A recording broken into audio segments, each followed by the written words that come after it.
Muy buenas de nuevo, Millennial Fisio. Vamos ya un poco con la chicha, ¿no? Con la segunda parte, donde básicamente vamos a ver todos los tests que se pueden utilizar.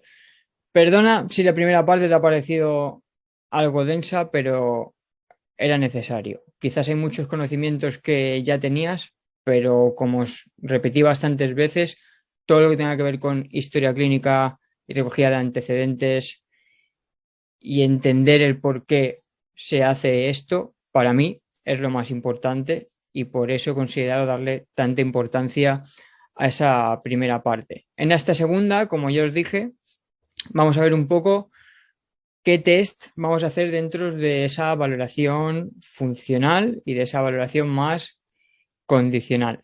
Es la pregunta del millón. O sea, cuando la gente me pregunta sobre esto, no me dice, oye, ¿tú cómo organizas la pretemporada? Directamente me dice, oye, ¿tú qué test usas?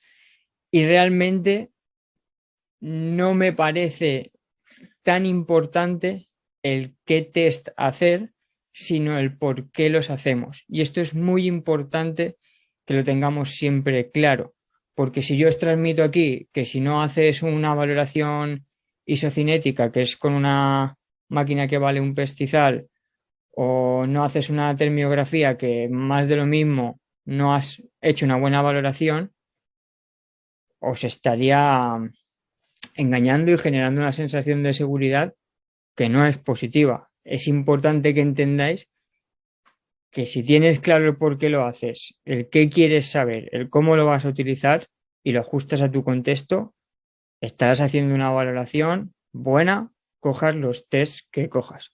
Siempre, lógicamente, que tengan un mínimo de evidencia o se hayan testado a nivel de validez, ¿no?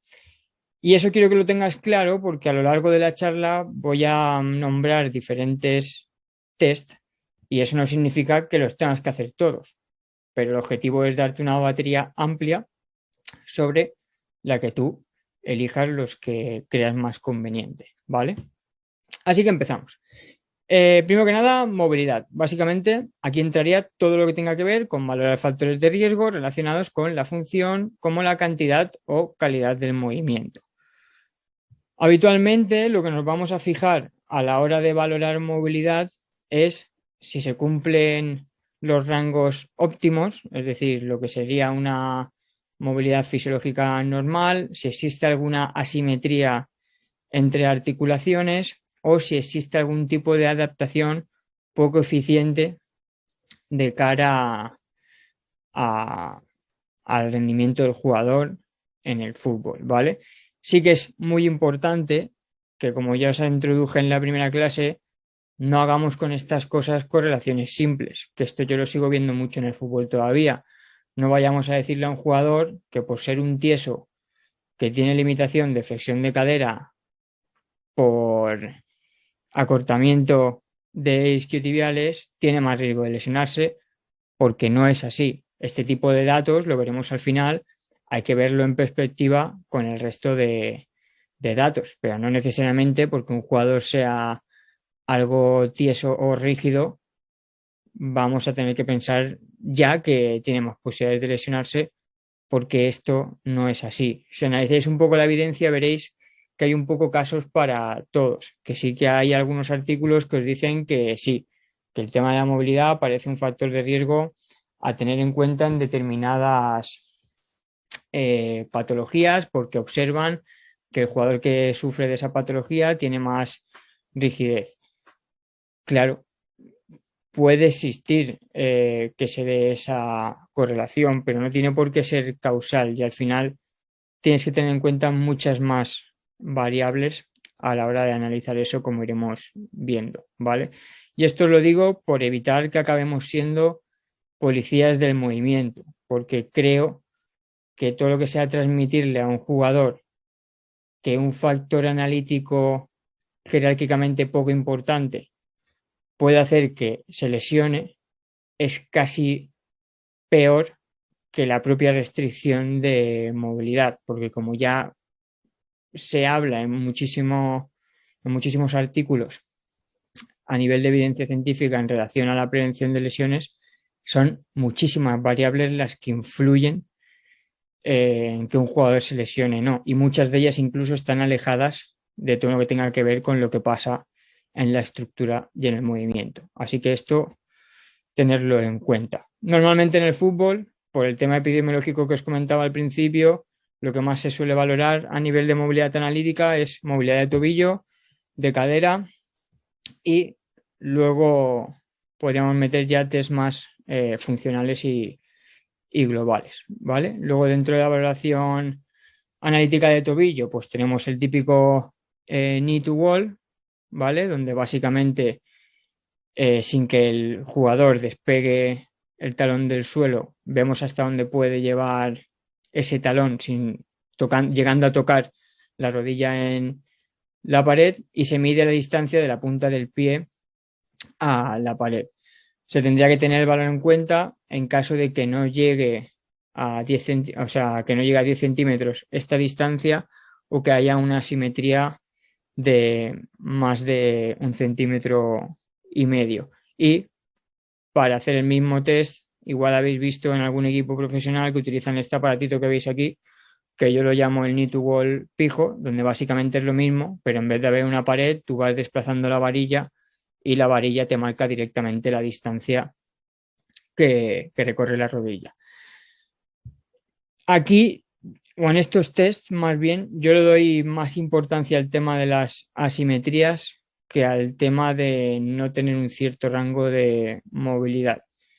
Y a esa asimetría, como os decía antes, le doy valor especialmente si poniendo todo en perspectiva puede que sea un valor a tener en cuenta. Es decir, si mi jugador ha tenido 4 esguinces en las últimas 2 temporadas y veo que en ese tobillo hay hipomovilidad, pues entonces quizás me tome esa asimetría más en serio que si el jugador nunca ha sufrido de tobillos ni ha tenido ningún tipo de problema ni me dice nada de lo que me deba preocupar, porque entonces igual entendería que es una adaptación propia al deporte, porque al final el deporte es asimétrico. Esa es una de las razones por las que es importante también saber de su pierna dominante. Si no tenemos posibilidad de hacerlo de esta forma o no queremos hacerlo de otra forma, no hay que complicarse mucho. Hay aplicaciones móviles hoy en día que nos sirven de gonómetro y con las que podemos hacerlo de forma muy rápida, ¿vale? Movilidad de cadera. Aquí sí que podemos meter algunos test más o hay algunos más específicos que es interesante conocer. El primero sería el ASLR. Este es muy típico y se suele hacer bastante porque además de valorar la movilidad de la cadera, la flexoextensión, también es una forma indirecta de valorar la mecanosensibilidad neural de todo nuestro sistema periférico posterior, de ver cómo estabiliza la pelvis y demás.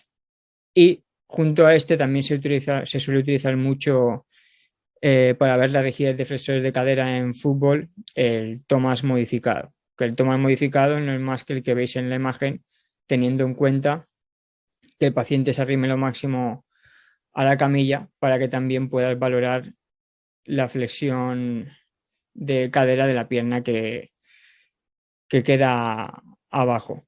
De estos dos, a mí el SLR me gusta, el Thomas modificado no tanto. Seguramente por mis sesgos de ser un jugador de fútbol tieso, porque creo que es relativamente probable que encontremos a jugadores de fútbol con rigidez a la flexoextensión de cadera y no me gusta que este tipo de test se acaben correlacionando con riesgo lesional cuando muchas veces no tendría por qué. Pero bueno, ahí quedan. Si creéis que pueden ser útiles, ya tenéis 2 test más. Luego, en relación a todo lo que tenga que ver con movilidad de la parte posterior, también tenéis estos que os pongo aquí. Está el Jordan Test, más específico para isquiotibiales. La bisagra de cadera puede ser interesante para ver cómo disocia ese jugador cadera y lumbar a la hora de hacer una flexión lumbar. El knee extended y el Ake test, que son los que veis aquí a la derecha, o sea, este sería el knee extended y Stella que Test, que son muy similares y del estilo de Jordan Test buscan valorar esa, esa rigidez, ¿no? de la cadena posterior. Como también os decía al principio, veis que hay mucho más test en literatura y demás enfocado a isquio. Es normal, a nivel condicional suele pasar lo mismo. Si es lo que más se lesiona, es normal que es donde encontremos más literatura. Luego, a nivel de valorar las rotaciones, un aspecto importante a tener en cuenta es que es mucho más fiable hacerlo en prono y hacerlo de forma activa. Entonces, aquí os dejo los grados que serían interesantes atender, especialmente en jugadores que hayan sufrido de groin pain o de dolor en el pubis o en aductores, ¿vale? Aunque de la misma forma que pasa con los isquiotibiales, no necesariamente ser rígido a nivel de rotación de cadera tiene por qué ser un factor de riesgo, aunque sí que hay literatura que parece hacer esa correlación. Y luego, dentro de la movilidad analítica, pues podríais meter también hombro y tórax. Yo no lo suelo, o sea, no lo suelo meter, pero bueno, si tenéis posibilidad de hilar fino, os gusta todo lo que tenga que ver con la valoración analítica del movimiento, pues ahí tenéis referencias y son test más que podemos añadir. Y luego, para dar un pasito más a este tipo de test, entrarían todos los que tengan que ver con valoración del movimiento más funcional, donde vendrían pues el análisis de patrones básicos, donde vemos la respuesta del cuerpo ante una sentadilla overhead, ante una sentadilla unipodal, y podemos observar algunas maladaptaciones entre comillas. Os digo entre comillas porque aquí viene la discusión o una de las discusiones más debatidas, yo creo, dentro del mundo del análisis del movimiento y la deportiva, que sería, por ejemplo, el tema del valgo dinámico. Hay mucha literatura que demuestra que el mecanismo lesional por excedencia de un cruzado, por ejemplo, es un valgo dinámico forzado. Entonces, hay muchos autores o muchos profesionales que siguen haciendo una correlación muy directa entre la presencia de ese valgo cuando tú le pides que haga una sentadilla unipodal o un aterrizaje tras un salto unipodal con la posibilidad de que aparezca esa lesión. Pero realmente no es así. El analizar ese valgo puede ser importante, pero como os decía antes también, hay que poner muchas más variables en contexto y en el juego para hacer esa correlación. Aquí os dejo otra referencia y aquí os dejo programas con los que podéis grabar a los jugadores de cara a hacer este análisis articular en caso de que sea algo que queráis hacer o que os parezca interesante. Está el de Kinovea y luego la aplicación de MyJam Lab tiene una explicación, o sea, tiene una aplicación dentro específica solo para hacer este tipo de cosas, ¿vale? Pero como os decía, cuidado con esto, porque también hay muchos autores diciendo que no nos volvamos locos con el tema de analizar el valgo dinámico de rodilla, porque entre otras razones es algo que te vas a encontrar en el deporte de élite y que muchos jugadores hacen de forma eficiente y sin necesidad de lesionarse. En el fútbol hay muchos valgos dinámicos, en el básquet hay muchos jugadores que de cara a cargar el lanzamiento hacen ese valgo, en corredores el valgo igual no tanto, pero la pronación excesiva es de locos en muchos de ellos, entonces no soy ningún experto. Idealmente, es una de mis asignaturas pendientes, todo lo que tenga que ver con análisis de movimiento más analítico, pero sí que os diría que tengáis cuidado a la hora de hacer conclusiones con este tipo de test, porque muchas veces nos pueden sesgar y llevar a hacer correlaciones que no debemos o meter miedos al deportista que no debemos. ¿Cuándo tendría yo, por ejemplo, o cuándo le daría yo importancia a un valgo dinámico muy exagerado? pues cuando haya mucha más información que me apunte a que tengo que tenerlo en cuenta, como por ejemplo el hecho de que en una pierna lo tenga muchísimo más marcado que en la otra, el hecho de que en esa rodilla tenga constantes molestias, haya sufrido algún esguince o incluso tenga antecedentes de una rotura de cruzado, el hecho de que me diga de que esa pierna no la ha trabajado nunca en gimnasio y no ha hecho ningún tipo de trabajo de fuerza, etcétera, etcétera. Si yo miro todos los datos en perspectiva y todos me hacen pensar que ese valgo igual sí que está mal adaptado y hay que tenerlo en cuenta, entonces lo trabajaré. Pero si yo no tengo todas esas variables que me suman riesgo, por así decirlo, no seamos policías del movimiento, ¿vale? Y luego dentro de la movilidad os he metido otros que realmente no tienen mucha evidencia o yo al menos no he leído mucho, pero que igual os interesa meter en la valoración. El primero sería todo lo que tenga que ver con core o valorar el estado de esa musculatura lumbopélvica. He visto autores criticarlo por un tema de especificidad y en verdad me cuadra. Al final, el core tú en los test anteriores, por ejemplo, ya lo estás valorando también y hacerlo de forma analítica es poco real a la hora de aplicarlo al fútbol. De hecho, es otra de las críticas que tienen los test que os he enseñado anteriormente, que el valgo dinámico que se produce dentro de un campo de fútbol y que puede lesionar un cruzado, nada tiene que ver con el valgo dinámico que tú valoras estáticamente, porque en ese valgo dinámico de campo hay muchos factores externos que pueden influir en esa lesión, como por ejemplo la fatiga, el que el jugador esté pensando en que tiene un compañero en el otro lado, el tema del terreno de juego, etcétera, etcétera, que obviamente no son específicos del test anterior. Ahí queda.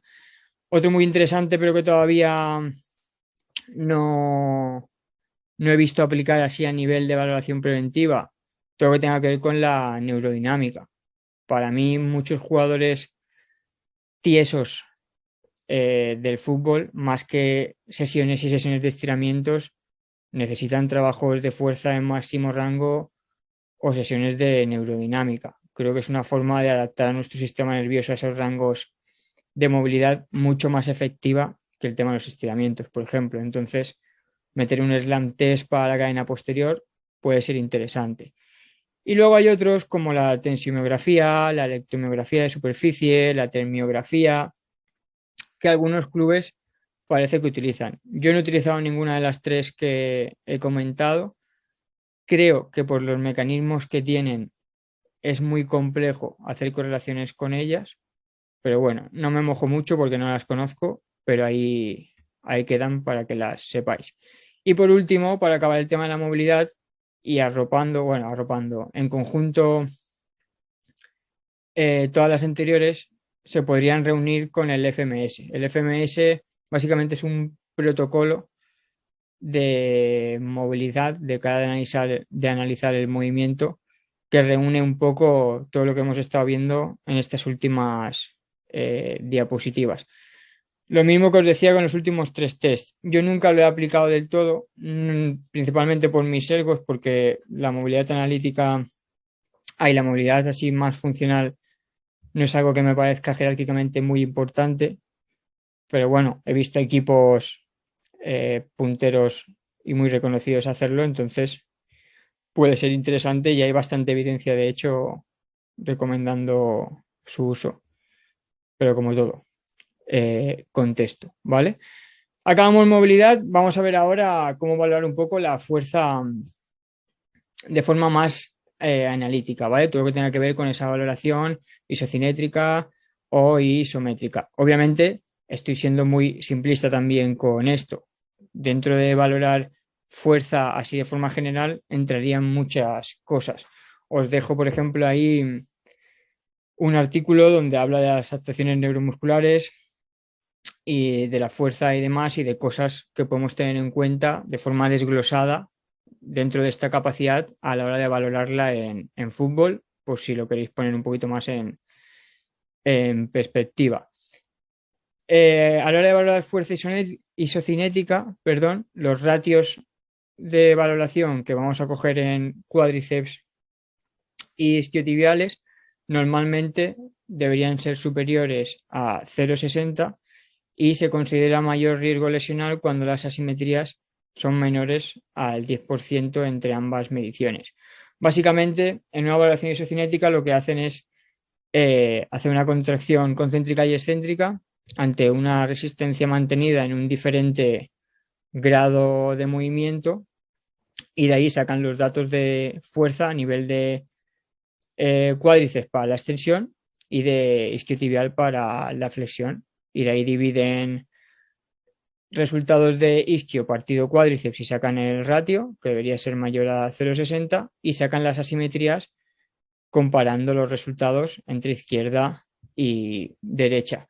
Nunca he llegado a hacer una valoración isocinética, entonces no os puedo decir mucho más.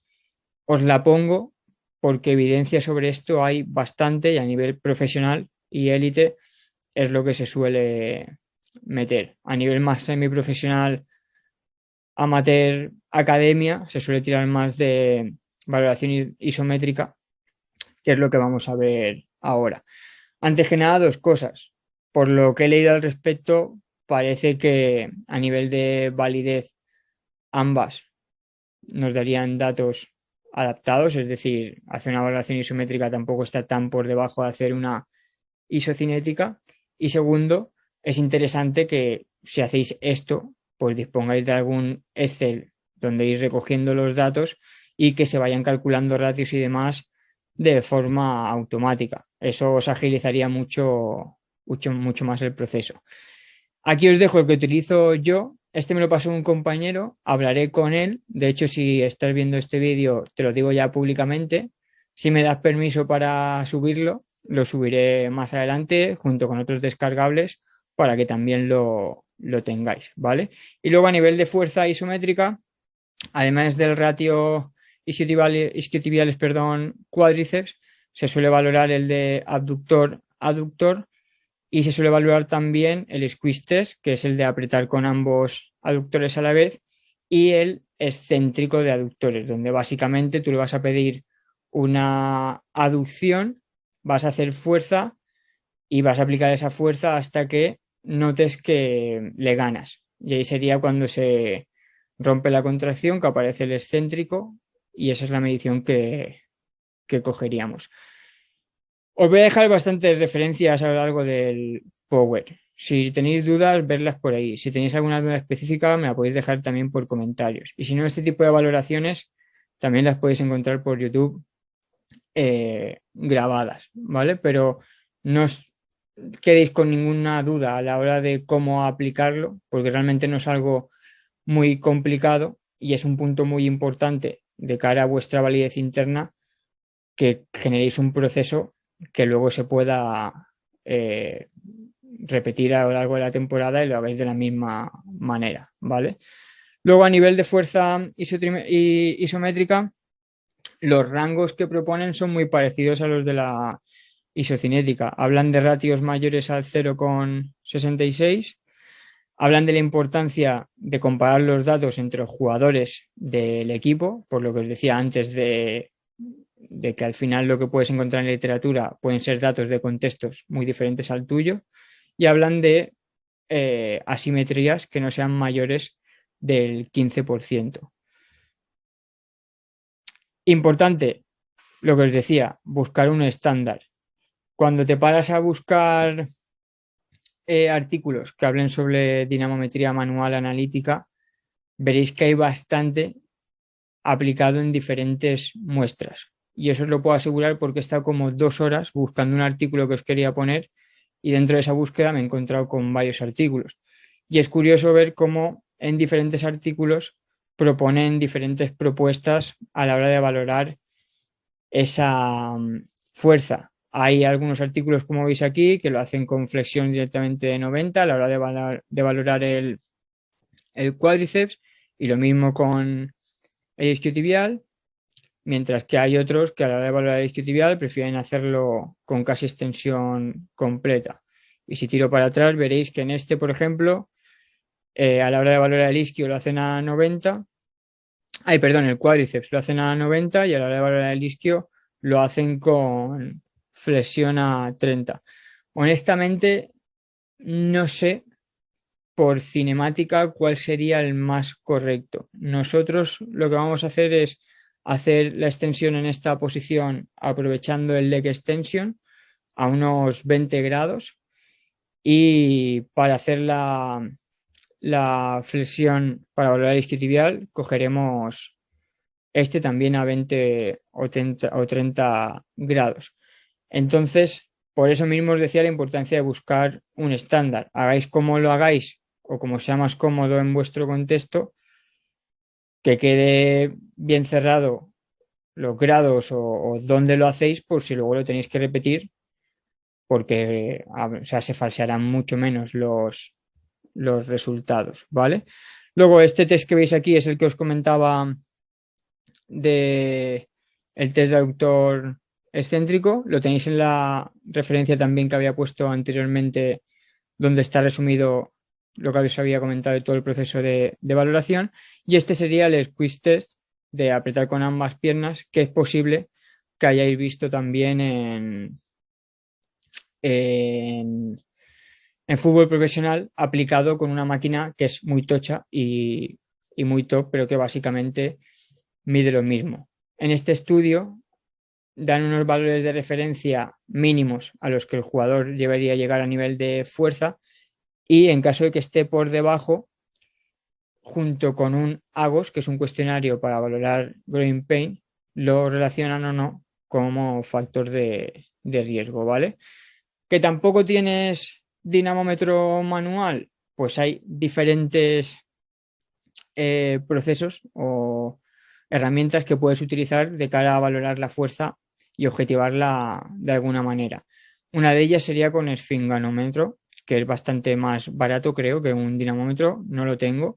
E incluso sé que por ahí hay algún estudio que valida un dinamómetro de estos de maleta que puedes comprar por Amazon por menos de 50 euros y establece hasta un protocolo para sus mediciones. E incluso dentro del Ground Pain hay un estudio que la valoración de la fuerza la hace manual y lo que hace es establecer un semáforo después de una contracción mantenida de 5 segundos en función de si el jugador tiene dolor o no a la contracción. Pues oye, si estoy en un equipo regional, no tengo dinamómetro, acabo de empezar, pues no es mala que vaya pasando uno por uno, squeeze test, 5 segundos y recoger sensaciones. ¿Algún tipo de dolor? Sí, no. ¿Molestias? Sí, no. ¿Sensación de fatiga? Sí, no. Vas recogiendo datos y ya vas viendo cositas. Por cosas como estas es la que os decía que al final es más importante el por qué hago las cosas que el qué hago, ¿vale?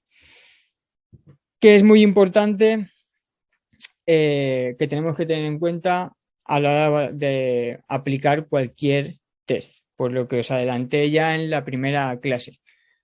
Tenemos que ser críticos. Todo este tipo de estudios muchas veces carecen de validez externa por las razones que ya os he ido introduciendo durante las dos charlas.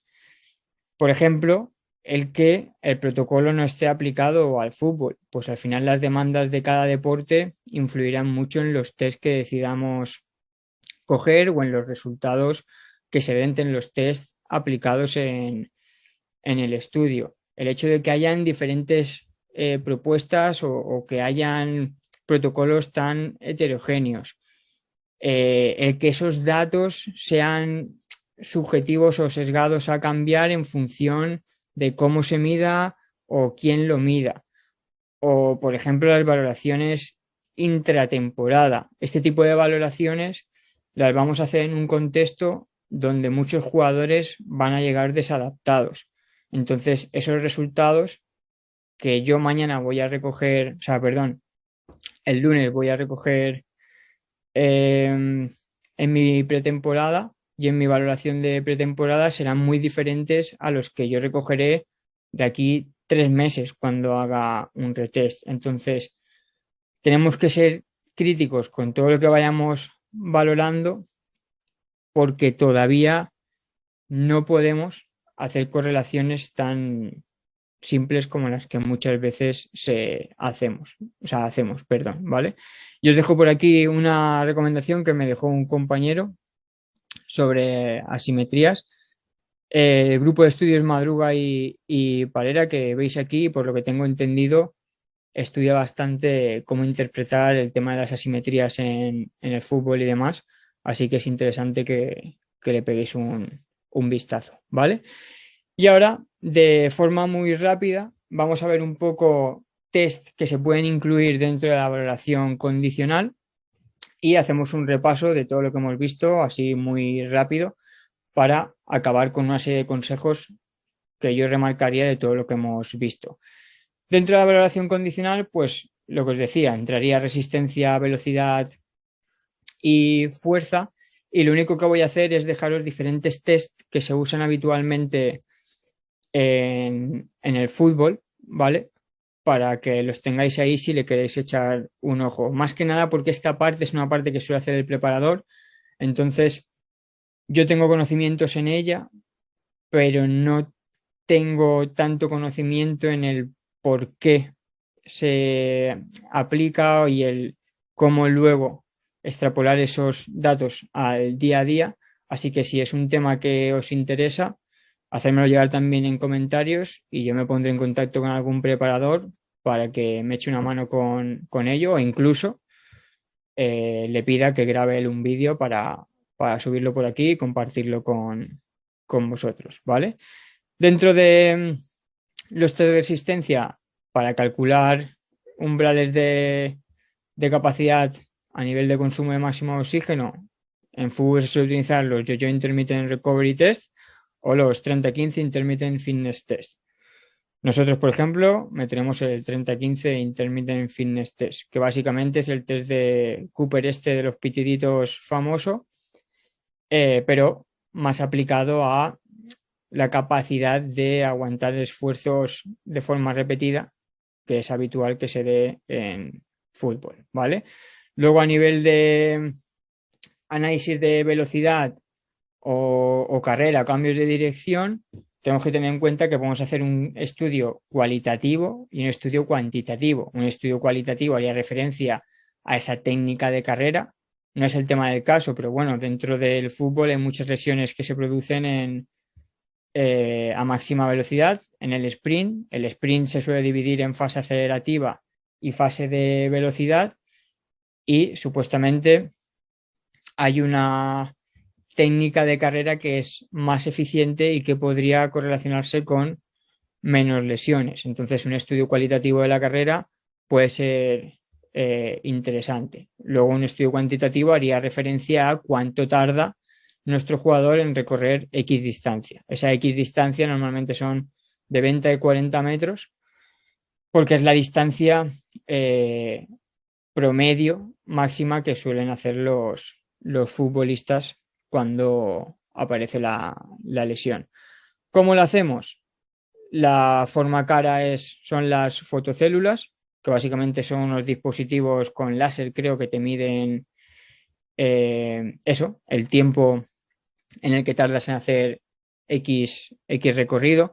También es interesante dentro de la carrera que tengáis claro que ahora es posible que veáis que cada vez se valora más también el sprint en curvo y también es interesante tenerlo en cuenta de cara a las adaptaciones porque están viendo que se trabaja mucho siempre de forma lineal, pero la mayoría de sprints en el fútbol son curvos y muy heterogéneos. No siempre sprintas recto como si fueras un velocista. Hay muchos factores a tener en cuenta que influyen en la calidad y cantidad de tu sprint. Y luego, dentro del MyLam que os comentaba, también tenéis MySprint o una parecida, Runtastic o algo así, si no recuerdo mal, que te permite valorar de forma cualitativa y cuantitativa también el sprint. Para todo lo que tenga que ver con cambios de dirección, también interesante de cara a mecanismo lesional en growing pain, en la aplicación que os comentaba, hay una aplicación específica también a nivel de análisis cualitativo de ese cambio de dirección y si no, una más objetiva es el T-test, que básicamente es hacer una T está comprendida, creo, como prueba de agilidad y tú ahí puedes valorar, entre otras cosas, los cambios de dirección, además del tiempo que tarda en hacerlo, lógicamente. ¿Vale? Luego, dentro de los análisis de fuerza-velocidad, podríamos meter todo lo que tenga que ver con test de saltos o todo lo que tenga que ver con la velocidad de ejecución del movimiento. Velocidad de ejecución del movimiento se puede hacer con un encoder o con la aplicación también de MyLeaf, también metida en la aplicación que os comentaba antes. No tengo ningún tipo de conflicto de interés, que quede claro, pero bueno, es una aplicación bastante útil. Lo único que creo que solo está para iPhone, o al menos al completo. No sé qué parte tiene Android, pero bueno, si es útil, aunque no tenga conflicto de interés, creo que es de interés recomendarla. Y este tipo de datos de fuerza-velocidad son los que luego, entre otras cosas, los preparadores van a utilizar para hacer una planificación o monitorizar una programación de cargas a nivel de fuerza mucho más específica, además de que les da mucha información de punto de partida de rendimiento de los jugadores. Y luego con el tema de los saltos, un poco más de lo mismo. Normalmente veréis que en fútbol se utiliza mucho el CMJ, el SJ y el drop jump. CMJ básicamente es salto contra movimiento y ahí puedes valorar diferentes historias, como la altura del salto, la velocidad reactiva de el salto, las adaptaciones cualitativas que sean en el salto, etcétera. Y los hop test, donde entrarían todos los que vienen aquí. Desde una perspectiva más de salud y sin tener en cuenta nada de rendimiento, son test interesantes de cara a posteriores lesiones de rodilla, por ejemplo, especialmente los unilaterales. Todo lo que sea detectar asimetrías muy heavies o querer reevaluar a pacientes que han sufrido alguna lesión fuerte unipodal, pues este tipo de test nos pueden dar, primero, mucha información en la valoración y segundo, una fiabilidad de cara a ver que ese jugador está recuperado en un proceso de readaptación, ¿vale? ¿Qué vamos a hacer nosotros? Pues así de forma muy rápida, os digo que seguramente nosotros, esto lo iréis viendo en mis historias de Instagram si me seguís a lo largo de la semana, meteremos por supuesto una historia clínica con creación de perfil individual a cada uno, seguramente un CMJ básico, luego un salto unipodal para valorar la velocidad reactiva de cada pie. Es algo que casi meto más por curiosidad y por ver hasta qué punto le puedo dar valor que por lo que haya leído. Es algo que tengo pendiente de estudiar más. Meteremos un 30-15 a nivel de resistencia, cosas del preparador. Quiere hacerlo sufrir con este calor para sacar umbrales de rendimiento. Y meteremos dentro de los específicos, además de la dinamometría analítica y test de movilidad, el MySprint y el eBalance. ¿Por qué? Porque aunque el año pasado yo tuve pocas lesiones y toco madera, se repitieron las de esguince bastante y una de isquio. Entonces, de cara a ser más específico en esas adaptaciones este año, he decidido meter el eBalance y el análisis del sprint, ¿vale? Y hasta aquí sería el qué hacer. Entonces, ahora viene la pregunta del millón de, vale, pues ya tengo muchísima información recogida, ¿qué hago?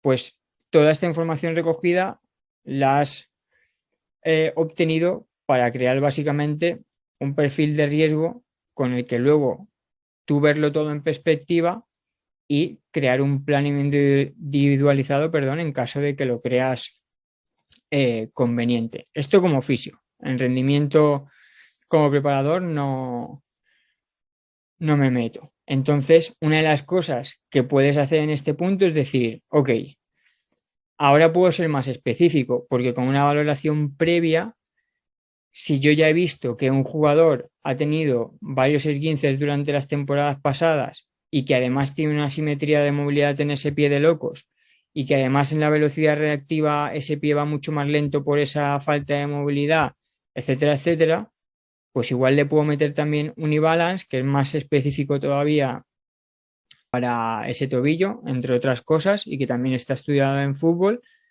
y tener algo todavía más específico, pues ese jugador se vuelve a lesionar, aún siguiendo el plan individualizado, que me sirva como test para darme unos datos a los que llegar o a los que ir mejorando, ¿vale?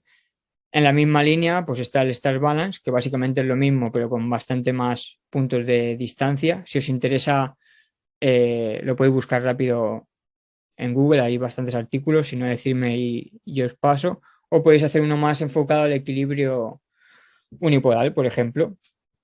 Y lo mismo con isquios o aductores, que resulta que tienes a un jugador con recidivas de isquios o con recidivas de aductores, o tienes un jugador que sufre de groin pain desde hace 2 años y cada 2 por 3 de la molestia, pues si quieres afinar más el tiro a la hora de hacer un plan individualizado de tratamiento y de cara a ir reevaluando su progresión, pues les puedes pasar los cuestionarios AGOS o AOS, donde ir viendo cómo va progresando a nivel de funcionalidad. ¿Vale? Entonces simplemente os he puesto esto para poner un poco en perspectiva el cómo tú tienes que hacer esta valoración buscando una finalidad y con un criterio adaptado a tu contexto, ¿vale? Y ahora, para ir acabando, que creo que me he vuelto a pasar un poco, espero que no estés cansado de mí, os repaso muy brevemente lo que para mí no puede faltar en un proceso de valoración. Lo primero de todo, y lo más importante, contexto y reunión con tus compañeros. Antes de ir preguntando a la gente por ahí qué test voy a hacer, reúnete con la gente de tu club, la gente de tu equipo, y hablar entre todos cuáles son las expectativas de cara a este trabajo de valoración en pretemporada.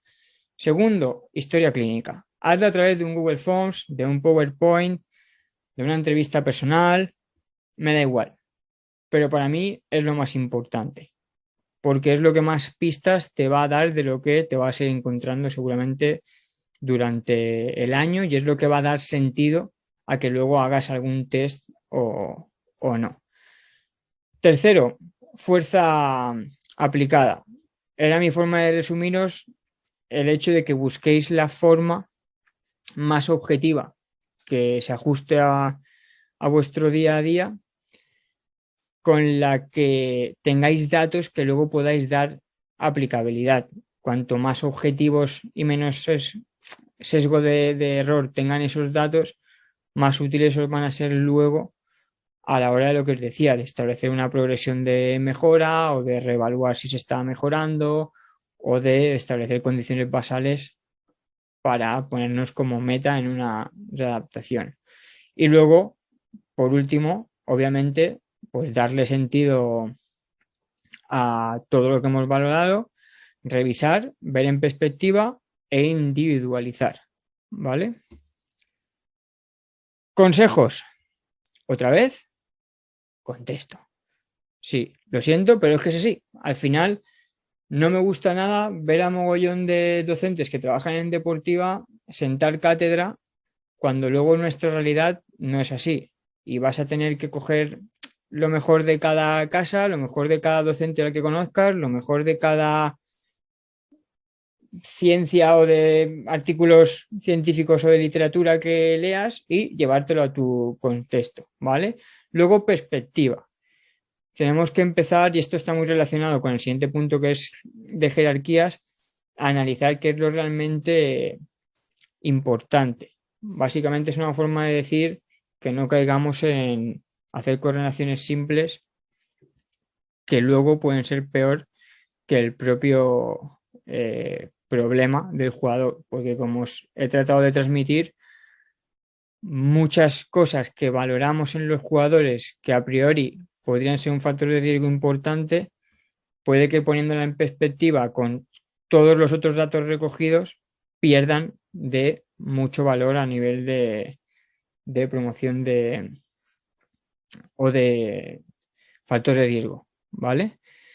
Otro punto importante que he comentado poco, pero que yo creo que se ha dejado ver, es no nos dejemos llevar en exceso por las modas, que esto en fútbol y fisiodeportiva pasa mogollón, porque ahora llega el Madrid y se hace viral por el tema de las camaritas de valoración de gasometría. Que no digo que esté mal, ¿eh? O sea, he puesto Madrid porque es el primer ejemplo que me ha venido.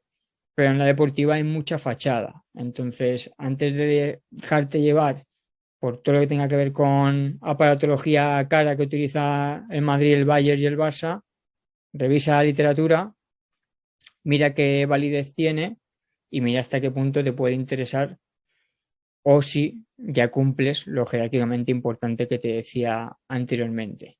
Y por último, y aunque no tenga mucho que ver con esto, me gustaría lanzar un mensaje y más si te has tragado todas estas dos pedazos de charlas y es que te des valor. A lo largo del tiempo que llevo divulgando, muchos compañeros me han preguntado dudas en cuanto al tema de estoy trabajando en un equipo de fútbol y solo quieren que haga masajes, estoy trabajando en un equipo de fútbol y el preparador me ha dicho X o el directivo me ha dicho X y no quiere que haga esto, o voy a trabajar en un equipo de fútbol y tengo mucho miedo porque soy muy novato. Es normal. Por todas esas situaciones, si trabajas en el fútbol, vas a pasar. Pero mi principal consejo ante este tipo de cosas, y que es algo que siempre remarco a la gente que me viene con estas, es el date valor y el que no perdamos de vista que el profesional sanitario somos nosotros. Y esto os lo digo porque sigo viendo que la fisioterapia asume un rol muchas veces excesivamente pasivo en el mundo del deporte, cuando no tendría por qué ser así, porque también estamos capacitados para hacer ese trabajo de abordaje activo y el que esto vaya cambiando, al final creo que únicamente va a depender de nosotros y de nuestra proactividad y de que nosotros cuando lleguemos a un club de fútbol y nos digan, oye, tú no sales de la camilla, pues digas, no tiene por qué. Yo también estoy capacitado para esto y también puedo hacerlo. Porque creo que el ir haciendo eso de forma progresiva, aunque obviamente esto es muy fácil decirlo y luego cada caso es un mundo, es lo que hará que vaya cambiando nuestra visión dentro del deporte, ¿vale? Y después de esta reflexión rollo zen, acabamos. Espero que os haya sido útil. Si has llegado hasta aquí, por favor, házmelo saber. Cuéntame qué te ha parecido en comentarios. Déjame las dudas que tengas, ya sea por aquí o en privado. Si tienes compis que trabajan en el fútbol y crees que les puede interesar, compártelo. Y como yo os dije en el primer vídeo, si te suscribes, me haces un gran favor y me ayudas a llegar a más gente. Así que nos vemos en el siguiente vídeo. Un abrazo.